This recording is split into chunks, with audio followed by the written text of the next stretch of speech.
Samahan nyo ako guys, magluluto tayo ng masarap na chicken wings ala buffalo. So ito na nga guys, no, nakababad na ako ng manok. Binabad ko siya ng konting toyo, paminta, asin, konting lemon. So kalahating oras na yung nakababad guys. So ito na nga, mag-umpisa na tayo magprito.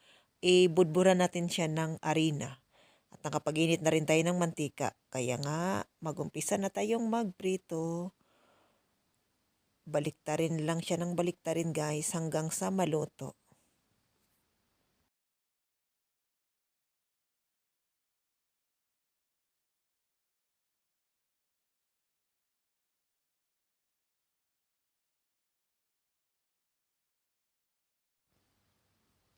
So ayan na guys, malapit nang maluto lahat ang chicken wings natin.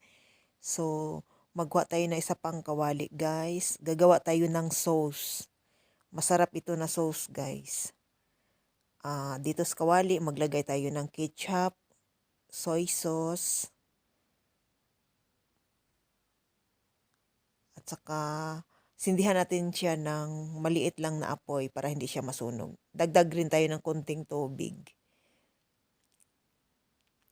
Lagyan na rin natin siya ng paminta, asin, at saka nagdagdag din ako ng Chinese spices. Saka konting asukal kasi pag ganito kasing ano guys, yung sauce niya is medyo mas nangingibabaw yung lasa niya na matamis. Pero sobrang sarap kaya niya guys. Tapos hanggang sa nakakulo na nga siya, nilagay natin yun, paisa-isa yung manok natin na nakaprito. At saka baliktarin lang din siya ng padahan-dahan lang muna hanggang sa lahat sila ay mapuno na ng sauce. So ayan na guys, ready na yung chicken buffalo natin. Sobrang sarap guys, naubos yung kanin natin. Maraming salamat. Tao ulitin. Bye bye.